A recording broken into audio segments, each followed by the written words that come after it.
On the morning of the 1st of October 1943, a column of Allied armor turns inland from the coast road and begins to climb into Naples.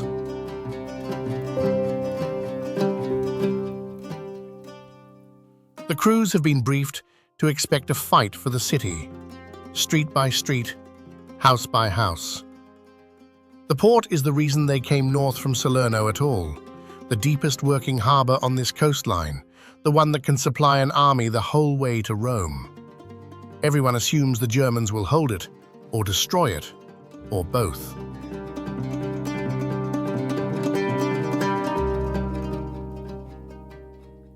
The lead vehicles come around the bend and stop. The barricades are already there. Tram rails levered out of the roadbed, wardrobes, bed frames, church pews, a marble caffe table lying on its side with its iron legs in the air.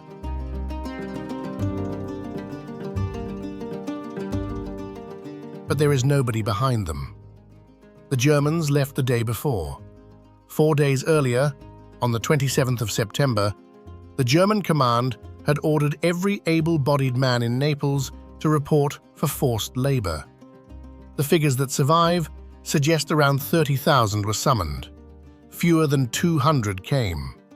The response was martial law and public executions staged where crowds would see them. And then, the city stopped waiting. There was no plan. Clashes started separately in Vomero, in Mater Dei, in the Avocata, in Chiaia, and only later discovered each other. Soldiers who had walked home after the armistice fetched what they had hidden. Women passed ammunition along balconies. Children swam down into the harbour to retrieve rifles the retreating army had dumped there rather than surrender. Furniture came down from windows into the roadway because the streets of Naples are narrow and old, and a German tank in them is a large animal in a small room. On the 28th, on Piazza Trieste e Trento, a 13-year-old apprentice mechanic named Filippo Illuminato walks toward a German armored position with a grenade. He gets close enough to throw it. He does not get away. The following day, on Via Santa Teresa degli Scalzi, a 12-year-old named Gennaro Capuzzo does something similar and is killed by return fire. He is the youngest decorated partisan in Italy. His mother had been told he was going to work. By the 30th, the German commander had negotiated a withdrawal. He took hostages north with him and shelled parts of the city on his way out, but he went. The insurgent dead are counted at 168. The civilian dead have never been counted at all. The Allies gave the city a gold medal for it eventually. Naples had liberated itself 4 days before its liberators arrived, using kitchen knives, stolen grenades, and its own furniture.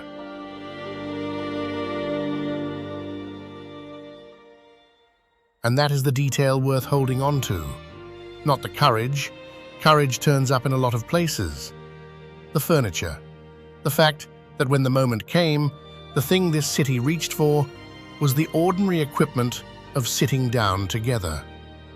Chairs, tables, the marble tops off the cafe counters carried out into the road by the people who drank at them every morning. 83 years later, those counters are still the center of the city's public life. And something still happens at them that happens almost nowhere else on Earth. Why here?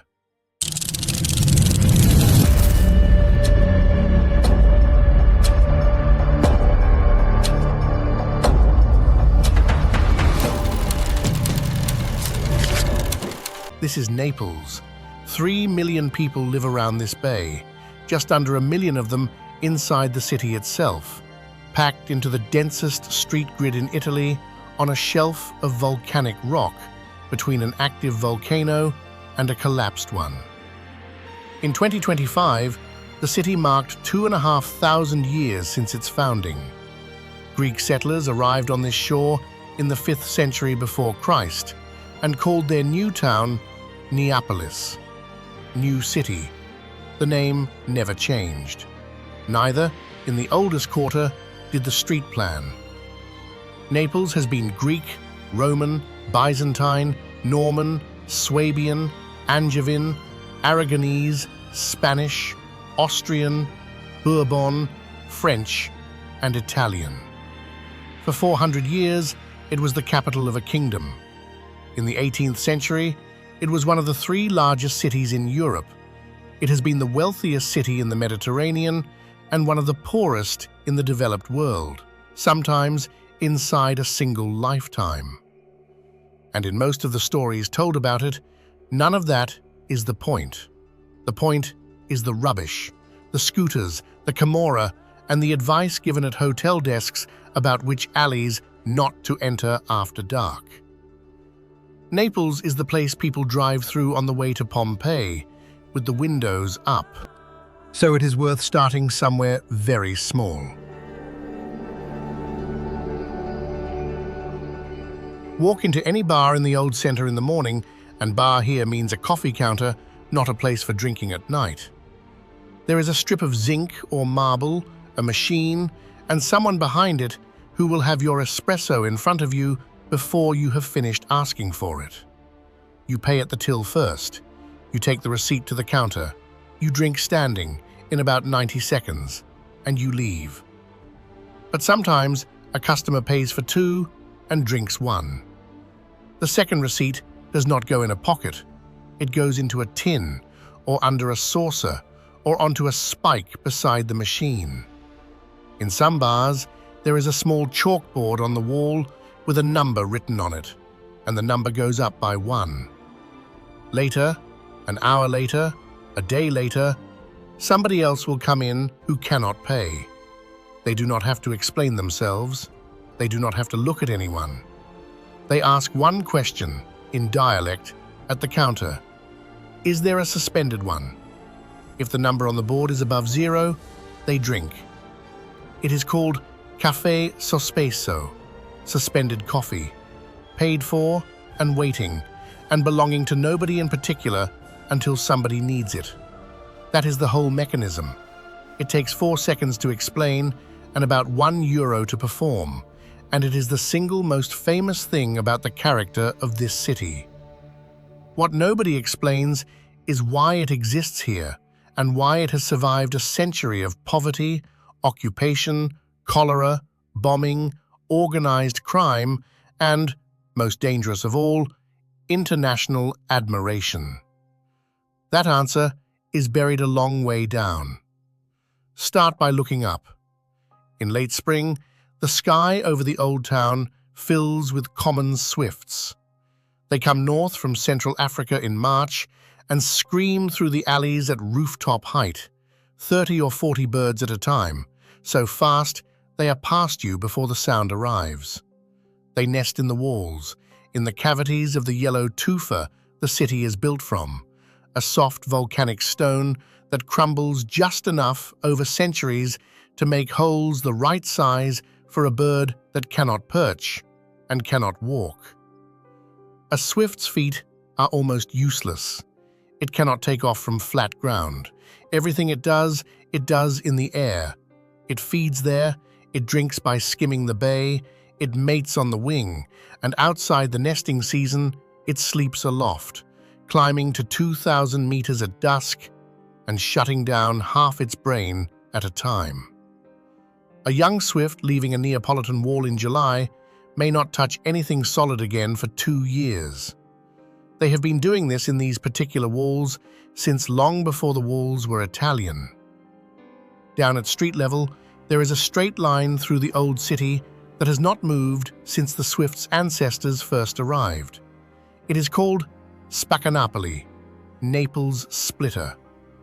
From the hill of the Vomero, you can see it clearly, a dark seam running dead straight across the roofscape from west to east, as though someone had drawn it with a rule. It is one of the 3 main streets of the Greek city, parallel avenues running east to west, crossed at right angles by a ladder of narrower lanes, laid out in the 5th century before Christ to a plan the Greeks used everywhere they settled. Rome kept it. The Byzantines kept it. The Normans kept it. The Spanish viceroys built palaces along it. The Bourbons paved it. The street is exactly where it was 2,500 years ago, carrying scooters. The buildings along it are 6 and 7 stories of stacked eras. A Roman foundation, a medieval wall, a Baroque doorway, a 19th century balcony, and a satellite dish, all visible at once if you stand still and look up. Which is the first contradiction, and the whole city runs on it. Nothing in Naples stays still. The population collapsed by half in a single year and doubled again in a century. Whole districts were demolished and rebuilt. The ground itself moves, and the map does not change. The street where a Greek colonist bought bread is the street where you buy bread. The grid outlasted every power that ever governed it. A city is not made of stone. It is made of habits, and habits are harder to knock down.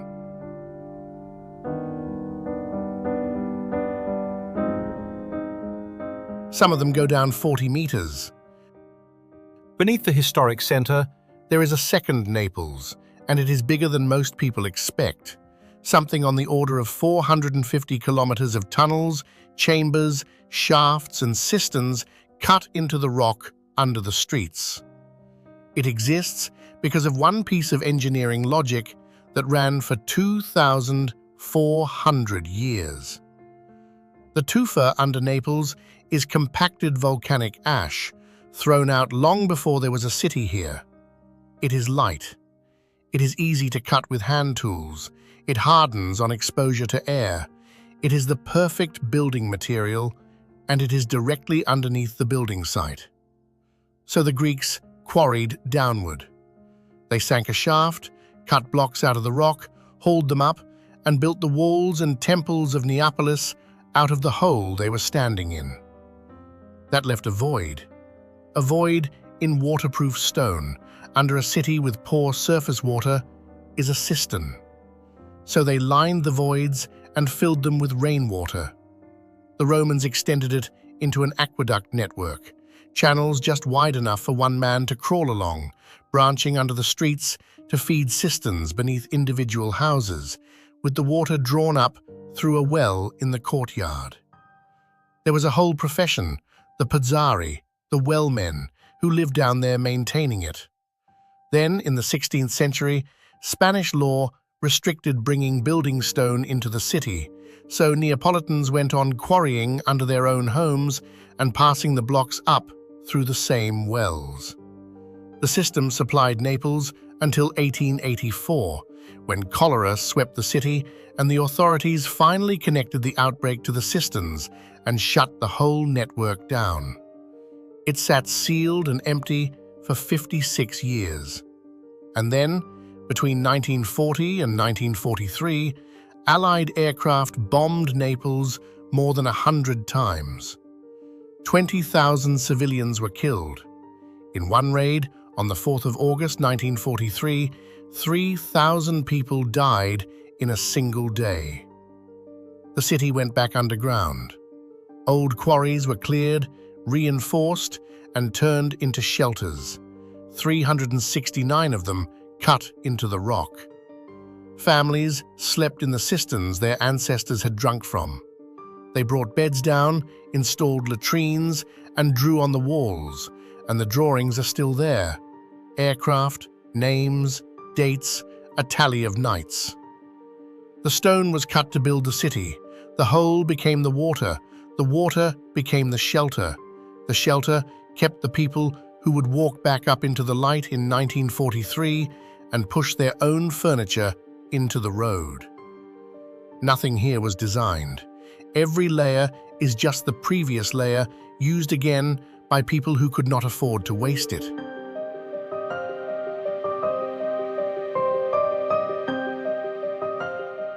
There is a fourth layer, and it is the reason the other three exist. 11 kilometers east of the coffee counters, across the Bay Curve, there is a mountain with two summits. One of them is a ruined ring, the older cone called Monte Somma, half blown away. Inside that ring sits a younger cone, and the younger cone is Vesuvius. It is not a large volcano. At 1,281 meters, it is barely a third of Etna. What makes it the most dangerous volcano in Europe is what surrounds it. Not wilderness, not farmland, but suburbs. Continuous, dense, ordinary suburbs running all the way up its flanks. The soil is why. Volcanic ash weathers into some of the most fertile ground on the continent. Potassium, phosphorus, calcium, released free of charge by the thing that will eventually kill you. The wine from these slopes has been called Lacrima Christi, the tears of Christ, since the Middle Ages. Farmers have always known this trade. Bury a village and the survivors come back for the ash.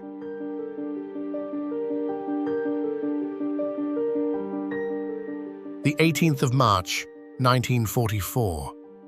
It is late in the afternoon, and Naples has been in Allied hands for 5 months.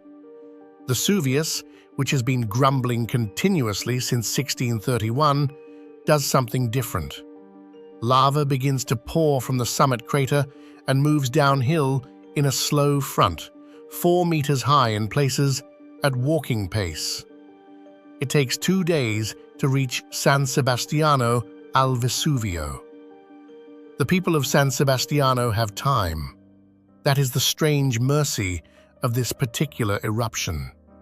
They carry out what they can, and then they stand at the edge of the town and watch a wall of glowing rock come up the main street at the speed of an old man walking. It does not burn the houses down, it pushes them over. The buildings collapse under heat and pressure while still standing in their own footprint, and then the lava closes over them. Most of San Sebastiano is gone by the 21st. So is much of neighboring Massa di Somma. Around 7,000 people are displaced. 26 of them are killed, mostly by roofs collapsing under the weight of falling ash further out. Then the ash column shifts east and drops tephra on Terzino, where the United States Army Air Forces have parked the 340th Bombardment Group.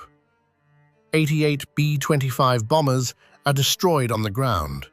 Control surfaces burned through, fuselages crushed under the weight.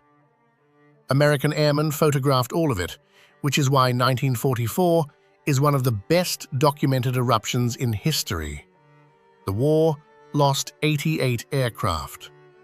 The mountain went quiet. And it has been quiet ever since. That sentence sounds like relief. It is not. It is the single fact that troubles volcanologists most, and to understand why, you need to know how this mountain has behaved for the last 2,000 years. Vesuvius alternates. There are long centuries of near silence, and there are centuries of frequent, small, manageable activity. The silences are the problem, because pressure and gas accumulate in a sealed system, and the eruption that ends a long silence is not a small one. Before 1631, Vesuvius had been quiet for around 500 years. People farmed the crater floor. Woodcutters worked inside it. In December 1631, it opened, killed somewhere between 3,000 and 6,000 people, and buried a string of coastal towns. After that, it never fully closed again. For 313 years, there was almost always something happening. A lava tongue, an ash plume, a glow at night that visitors on the Grand Tour came specifically to sketch. That period ended in March 1944. The current silence is now in its 83rd year. It is the longest repose Vesuvius has taken since the one that ended in 1631. Remember that. Meanwhile, the mountain has been quietly doing something else, which almost nobody watching for the next eruption bothers to look at. The 1944 lava is still there. You can walk on it. It is a black, jagged, broken field of rock, and the first thing to move onto that rock was not a plant at all. It was a lichen, Stereocolon vesuvianum, a grey, coral-like crust that gets its name from this mountain. A lichen is not one organism, but two living as one. A fungus that provides the structure and the grip, and an alga inside it that photosynthesizes. Between them, they need almost nothing. No soil, no shelter, a little rain, and a bare stone face. What the lichen does to the stone is the important part. It secretes weak acids that eat into the rock surface, breaking the glassy lava down into grains. Over decades, those grains, plus the lichen's own dead tissue, become the first thin film of soil on a surface where soil did not exist. Then the pioneers arrive: red valerian, curry plant, wild artemisia, coarse grasses. Their roots widen the cracks, their dead leaves deepen the layer.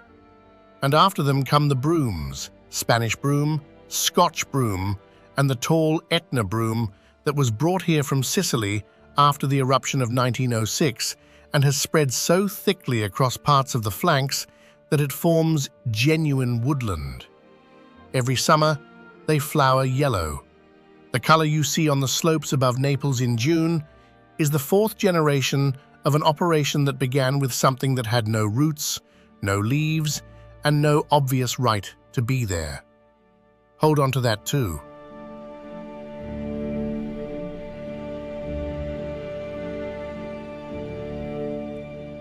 Nine kilometers south of the crater, under a modern town of 25,000 people, there is a road junction where the paving stones still carry the ruts of iron-tired cartwheels. Pompeii is the most visited archaeological site in Europe. Something like 4 million people walk through it in a good year. They come off the Circumvesuviana train from Naples, spend 3 hours in the ruins, buy a plaster-cast postcard, and get back on the train. And everybody knows the story before they arrive.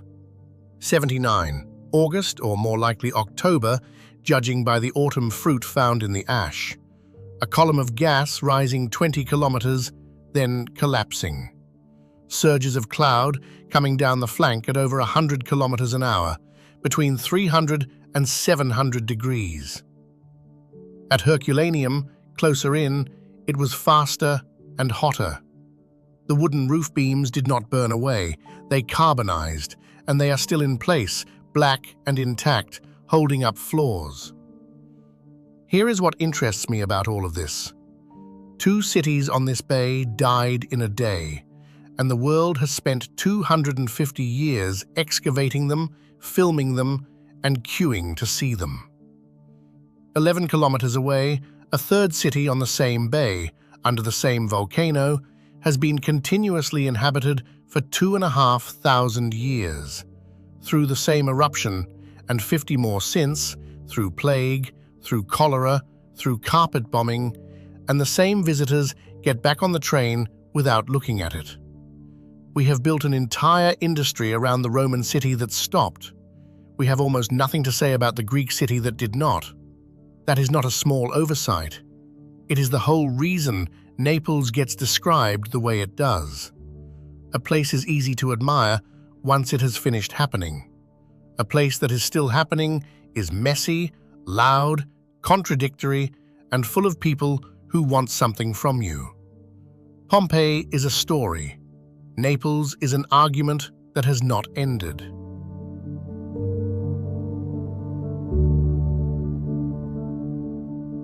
Back in the old center, on a lane so narrow you can touch both walls, there is a doorway most people walk past. Behind it is a chapel, and in the middle of the floor is a marble sculpture of a man lying under a sheet. The sheet is marble too. It follows the ribs, the hollow of the throat, the closed eyes, the hole in each hand. Where it drapes over the face, it becomes thin enough to read the expression through it. mouth slightly open, the jaw slack. It is the Veiled Christ, carved in 1753 by Giuseppe San Martino, cut from a single block of stone. For 200 years, Naples told itself a better story than that. The chapel belonged to Raimondo di Sangro, Prince of San Severo, nobleman, inventor, alchemist, and Grand Master of Neapolitan Freemasonry. So the story went. The prince laid a real cloth over the finished statue and turned it to marble by a process of his own invention. It is not true. The drawings survive, the contract survives, and San Martino carved the veil the way sculptors always had, undercutting it, thinning it, polishing it until light passes through the raised edges. But you can see why the story stuck. This is a city governed from somewhere else for most of its existence, by people whose motives it could not inspect. When you cannot see how power works, you assume it works by methods you were never meant to understand.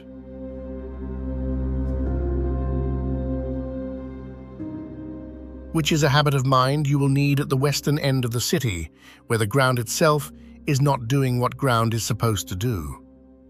Drive west, past Posillipo, and you enter a landscape with no mountain in it.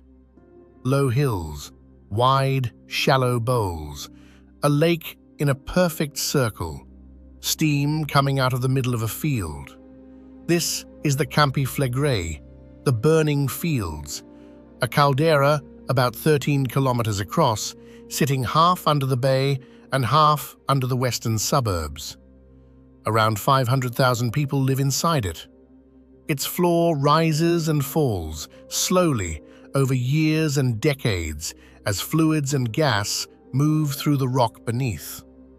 The Italian word for it is bradisismo, slow earthquake. So what do you build on ground that will not stay where you put it? The best evidence for it is a set of 3 marble columns standing in the middle of Pozzuoli, the remains of a Roman market building.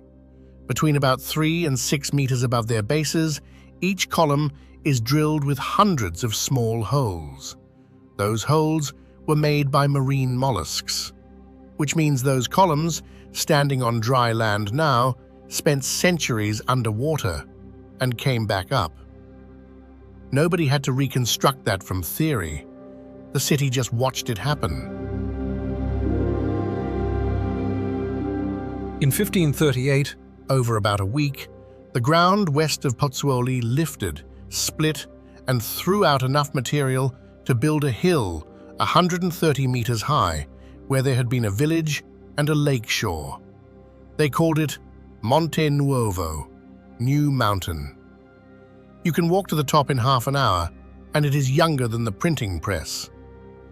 In 1970, the ground under Pozzuoli's old harbour district rose so fast that the buildings cracked. The Rione Terra, the original Roman acropolis, still full of families, was evacuated in a single operation and never fully reoccupied. In 1983 and 1984, it happened again, harder. Nearly 2 meters of uplift in under 2 years, thousands of earthquakes, 40,000 people out of their homes. The current episode began in 2005 and has not stopped. Since then, the ground near Pozzuoli has risen by more than 140 centimeters. The 31st of July, 2026. It is evening. A magnitude 4.7 earthquake breaks under the Gulf of Pozzuoli, the strongest recorded in this area in 40 years, and the 3rd time in 3 years that a new record has been set. 21 people are hurt. 2 commuter rail lines shut down. The port closes. On Procida and Ischia, people come out into the streets. More than 30 smaller shocks follow through the night. The institute that monitors it, from the oldest volcano observatory in the world, says the same thing it has been saying for 2 decades. This is unrest, not an eruption, and the difference matters. And in the morning, the bars in Pozzuoli opened.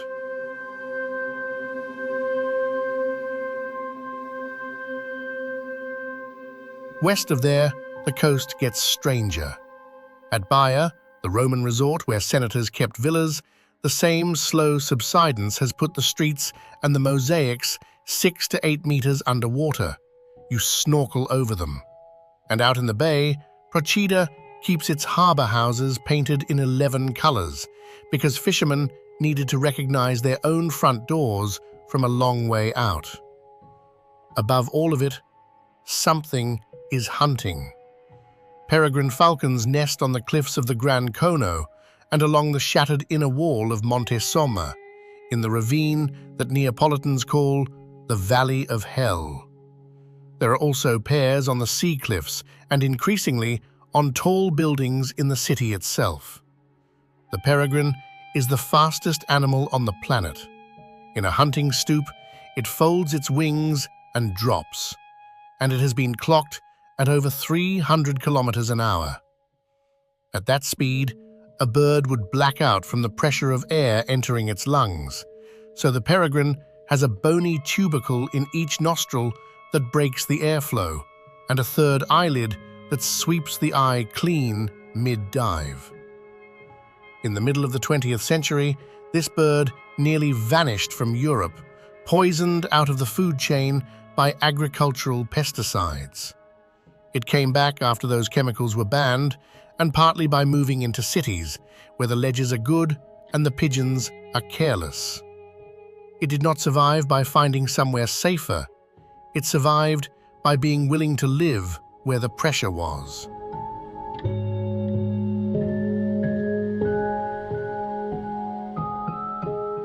Which brings us north over the hill into a district that the rest of the city spent a century pretending was not there.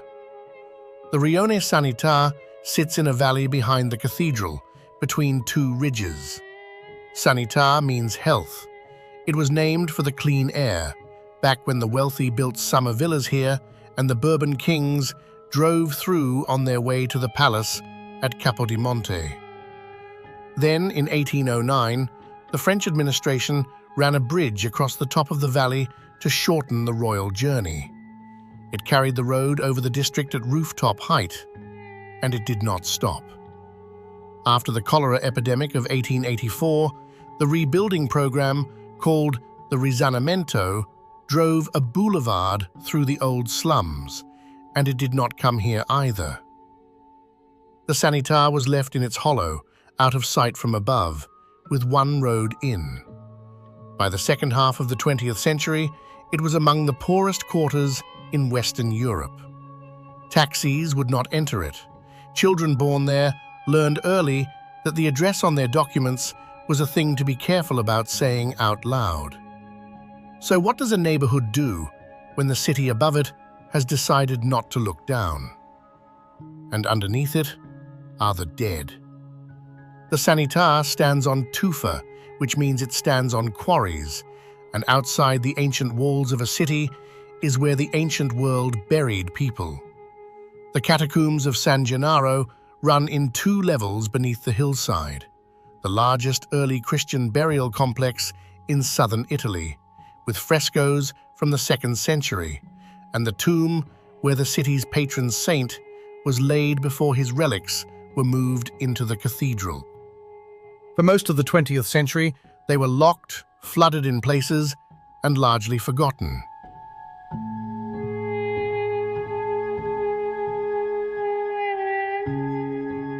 And half a kilometer away, in a cave cut into the same rock, there is a cemetery with no graves. The Cimitero delle Fontanelle holds the remains of around 40,000 people. Nobody knows the real figure. They came from the plague of 1656, which reduced the population of Naples from roughly 400,000 to 150,000 in a matter of months, and from the cholera outbreaks that followed, and from every other event that produced more bodies than the churches could bury. They were tipped into the quarry because there was nowhere else. Anonymous, unsorted, unrecorded. In the 1870s, a priest named Gaetano Barbati had the bones brought out, cleaned, and arranged, work done largely by the women of the neighborhood, without pay, over years. The skulls were stacked along the walls in rows, the long bones behind them in a cavern 300 meters deep. And then something began that the church did not authorize and could not stop.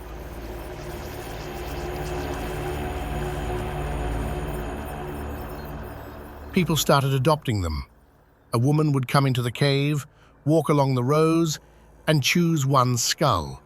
She would clean it.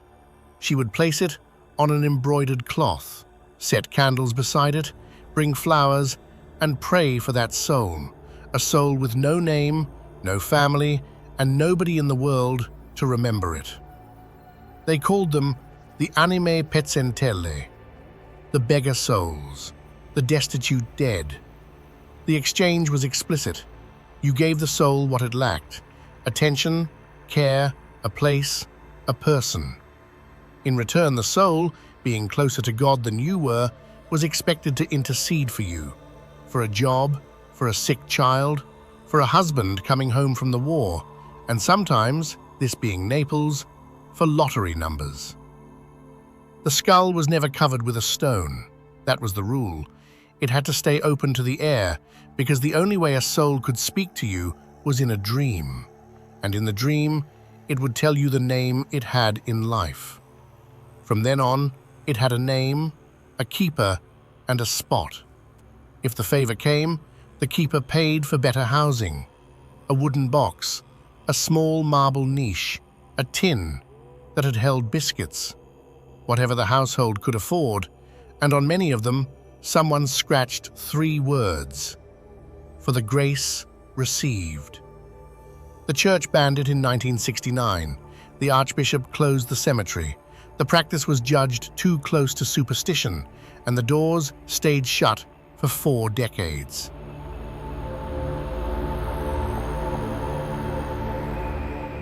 But look at what the practice actually was, underneath the candles and the dreams. A city with no welfare system, no reliable state, and a great deal of premature death had invented an arrangement between 2 parties who had nothing: the very poor and the dead who were poorer still. Neither could give the other money, so they traded the only currency left, which was recognition. You are not nobody. Somebody knows where you are. That is the machine. Everything else in this documentary is that machine, wearing different clothes. In 2006, 6 friends in their 20s who had grown up in the Sanità sat down outside the Basilica of Santa Maria della Sanità and decided to try something. Their parish priest, Antonio Loffredo, had been quietly working on them for years, giving them responsibilities, letting them run the logistics for a small evening tour of the crypt under his own church. One of them, Vincenzo Porzio, went to London to learn English and came back looking for funding. They formed a cooperative and called it La Paranza, which in Neapolitan means a crew, a group of friends who go around together, and also a small fishing boat that works alongside others. In 2008, they won €500,000 from a Southern Development Foundation on a proposal to reopen the catacombs of San Gennaro. Local people did the clearing. Local people trained as guides, as archaeologists, as restorers. Visitor numbers went up roughly 5-fold. The cooperative now employs around 40 people, and around it, a small economy has grown. Other cooperatives, a bed and breakfast in a restored monastery, a neighborhood orchestra, a pizzeria that later took a Michelin star. The Fontanella Cemetery reopened in 2010. Nobody came in from outside to save the Sanità. There was no state program, no investor, no rescue. A priest and 6 20-year-olds with no capital worked out that the one asset the neighborhood owned outright was the 2,000 years of dead people underneath it. The district that was buried by the city above it dug down and sold the burial. There is one more thing in this city that runs on the same logic, and it is the most public of all. Inside the cathedral, in a chapel behind a silver grille, there are two sealed glass ampoules holding a dark, solid substance. It is said to be the blood of Gennaro, Bishop of Benevento, beheaded at Pozzuoli under the Emperor Diocletian around the year 305, and collected from the ground by a woman who was there. 3 times a year, the ampoules are brought out. On the Saturday before the first Sunday in May, on the 19th of September, and on the 16th of December.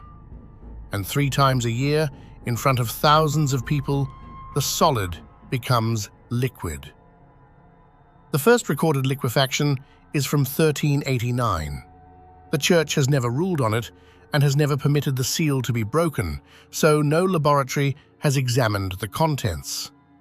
Chemists have produced convincing imitations using gels that liquefy when moved, and none of it settles anything because nobody can test the actual object. The 16th of December is on the calendar because of Vesuvius. In 1631, with the eruption killing thousands and the flows moving toward the city, the relics were carried out in procession toward the mountain. The eruption stopped short of Naples. The city has honored the arrangement every year since. So here is the contradiction Naples lives inside without apparent difficulty. It is home to the Vesuvius Observatory, founded in 1841, the first volcano observatory anywhere in the world, running one of the densest monitoring networks on Earth. And on the 16th of December, the same city stands in a cathedral to watch a solid become a liquid, because it believes there is a bargain in place. Both are taken entirely seriously, by the same people. When the blood fails, the city treats it as a warning. It failed in 1980, and weeks later, an earthquake killed nearly 3,000 people in the mountains east of here. Remember that as well. Up on the volcano in late spring, something much quieter is running a deception of its own. Vesuvius has more than 900 plant species on it, and among them are orchids, small, unremarkable at a distance, and extraordinary up close. Several belong to a group whose flowers do not offer nectar at all. Instead, the lip of the flower has evolved into a rough approximation of a female insect. The right size, the right fuzz, the right sheen, and most importantly, the right chemistry. The flower manufactures a copy of the female's mating scent. A male bee or wasp arrives, is convinced, attempts to mate with the flower, and leaves with 2 saddlebags of pollen glued to his head. Then he is fooled again by the next one. The orchid gives nothing and gets everything, the exact inverse of the arrangement this documentary has been circling, and both exist on the same hillside, because sentimentality about a place is not the same as understanding it. Above them, 2-tailed pashas patrol the strawberry trees, and swallowtails work the broom in the heat. Orchids are fussy about soil, so where they appear, the ground is clean. They are how you read a hillside without instruments. 9 kilometers north of the cathedral, the ground has been poisoned in a different way. Scampia was built between 1962 and 1975, and it was built with good intentions. The architect Francesco di Salvo designed 7 enormous residential blocks in the shape of sails, vertical villages, inspired by the modernist idea that if you stacked people high enough and connected them with generous walkways, you would manufacture community. The walkways were built. Almost nothing else was. The shops, the schools, the transport links, the maintenance budget, those disappeared into cost-cutting and worse. 10,000 people were housed in a structure with no functioning services, on the edge of a city with no work. By the 1990s, the Vele were one of the largest open-air drug markets in Europe and the battleground for a clan war that killed dozens of people in a matter of months. Then, in 2006, a journalist from the province of Naples published a book about the Camorra. It sold 10 million copies, became a film, and then a television series shot partly on location, and the silhouette of those buildings became internationally recognizable. The book was accurate. The series was well made. Neither of them lied. But a photograph of a place is not the place, and a photograph repeated 10 million times stops being evidence and becomes a definition. For 20 years, the world's mental image of a city of 1 million people has been an establishing shot of a housing block that 8,000 of them lived in. The residents put it more directly than I can. The cameras came for the drugs and never once filmed the school run. The 22nd of July, 2024. It is nearly midnight, and in the Villa Celeste, the one block that was scheduled to be saved and converted, a third-floor walkway gives way. 3 people are killed. 13 are injured. 7 of them are children. They were among roughly 800 residents already waiting to be rehoused under a regeneration program that had been announced, funded, delayed, and announced again. The last of the sales, the Villa Rossa, came down in December 2025. The plan is for around 1,250 apartments to be finished by the end of 2026, and the rest of the neighborhood, schools, services, green space, by 2028. Whether that happens is not yet a fact. It is a promise, of a kind this district has been given before. Meanwhile, at the other end of the city, the opposite problem has arrived, and almost nobody saw it as a problem until it was well underway. Naples got popular. The cruise ships come in 3 a day through the summer.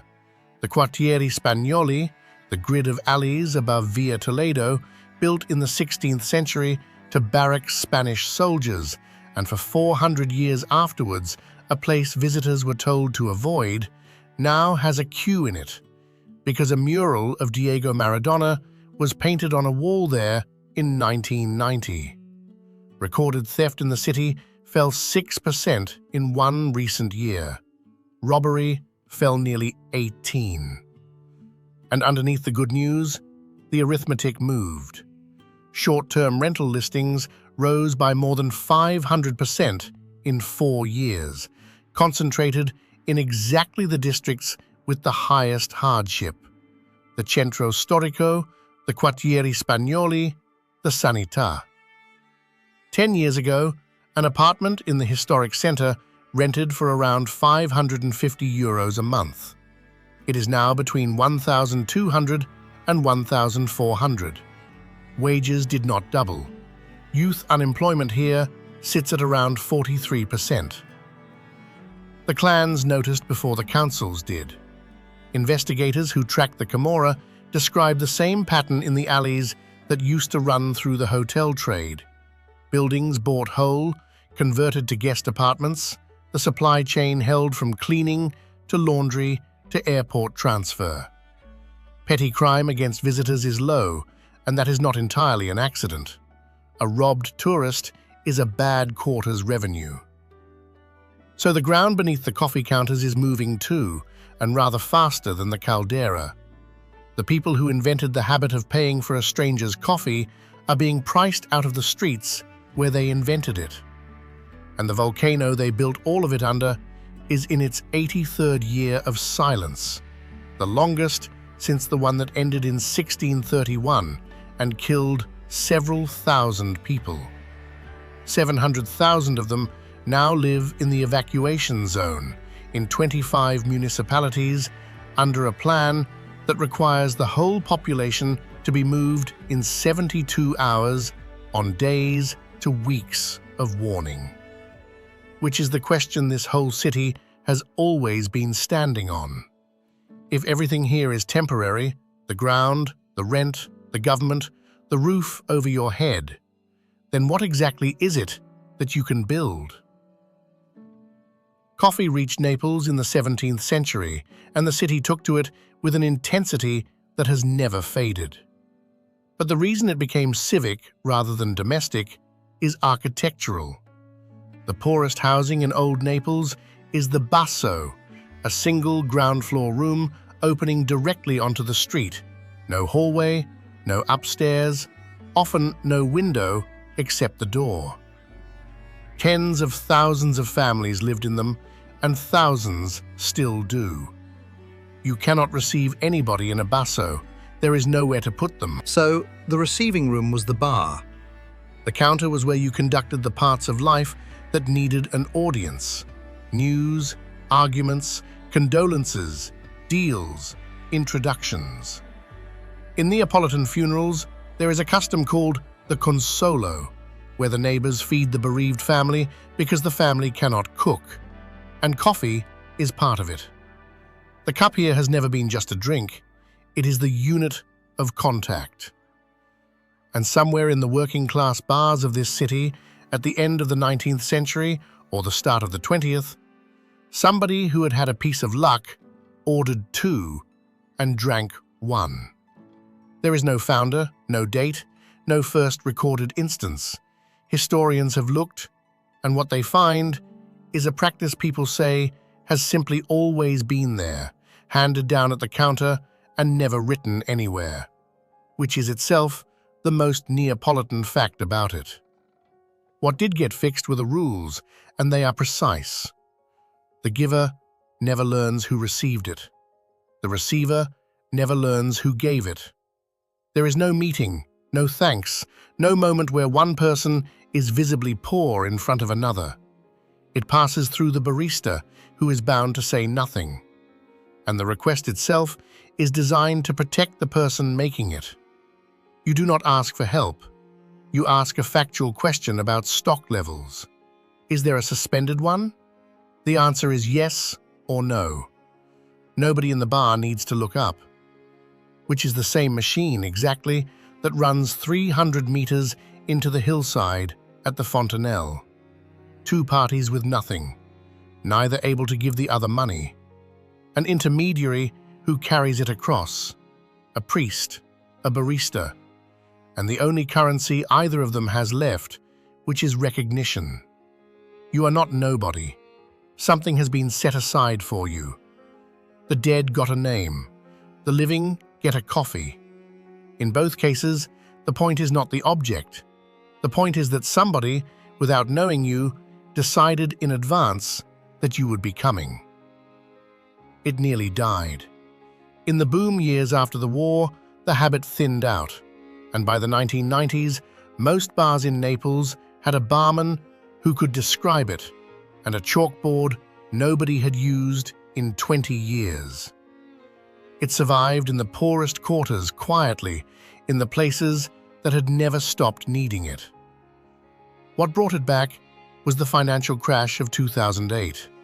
In 2010, a network of Neapolitan cultural organizations formalized it, and from 2011, there has been an annual suspended coffee day, deliberately fixed to coincide with Human Rights Day in December. And in that same year, 2010, one particular cafe decided to make it official on its 150th birthday. The Grand Café Gambrinus, marble, mirrors, gilt, and a clientele that once included half the writers in Italy, put a bronze pot on the counter for the receipts and told the world what it was for. The Gambrinus stands on Piazza Trieste e Trento, which is the same square where, on the 28th of September 1943, a 13-year-old apprentice mechanic called Filippo Illuminato walked at an armored position with a grenade in his hand and did not come back. That pavement, that doorway, 67 years apart, and the same city deciding in two completely different registers that the person next to you is your responsibility. It traveled. There is suspended pizza now and suspended bread, and in one arrangement, a suspended medical visit. There is suspended tea in Britain the caffe sospeso in Belgium, and versions of it from Bulgaria to Argentina. A city with among the lowest incomes in Western Europe exported a piece of social technology to countries several times richer, and they took it because they did not have one. It is not charity, and Neapolitans are firm about that.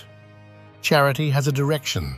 Somebody is above and somebody is below, and both of them know which. The sospeso has no direction. The man buying one this morning may be asking for one in 18 months, and everybody at that counter knows it, because this is a city where fortunes have reversed inside a single generation more than once. It is not generosity. It is insurance, priced at about €1, paid into a fund nobody administers. There is a risk in the attention, of course.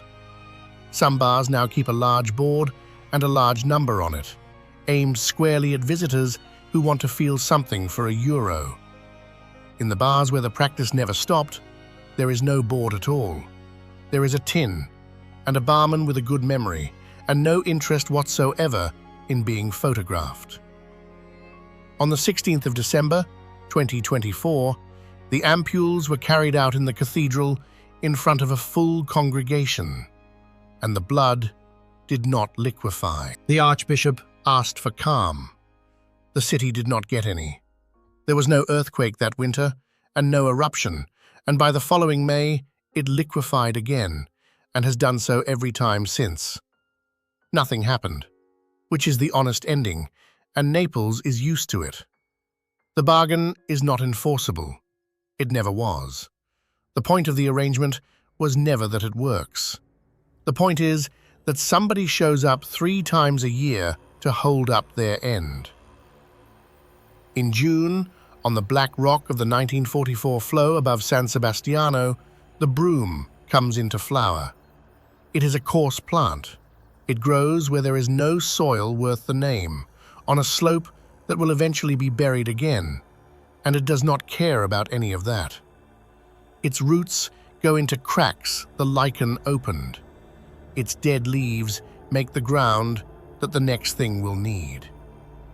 In 1836, dying of tuberculosis, the poet Giacomo Leopardi spent his last months in a villa on these slopes and wrote a long poem about this exact plant on this exact lava. He had no illusions. He described a nature entirely indifferent to human beings, capable of erasing a city between one afternoon and the next, and he was writing within sight of the proof. His conclusion was not that we should worship it, or defeat it, or pretend it is on our side. It was that people who understand how exposed they are should stop fighting each other and hold together against the thing that is actually coming. He is buried a few kilometers from here, at the foot of the mountain he was writing about.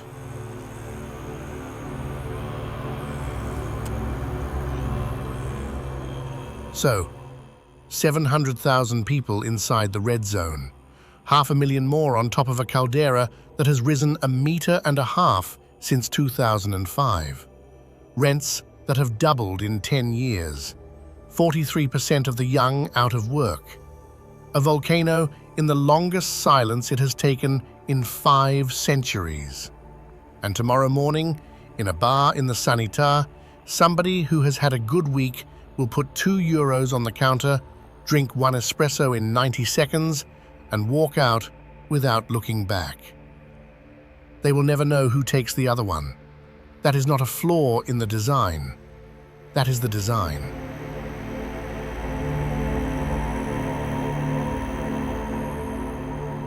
The city that dragged its own cafe tables into the road to stop an army, that adopted 40,000 nameless skulls because somebody had to, that dug its shelters out of its own quarries and grew a forest on its own lava.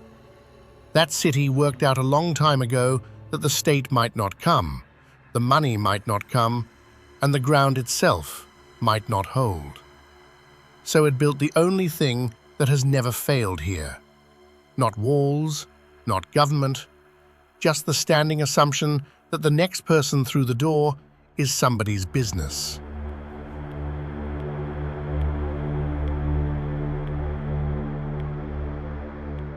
Thank you for spending this time with us. Take a breath, stay a while, until the next journey.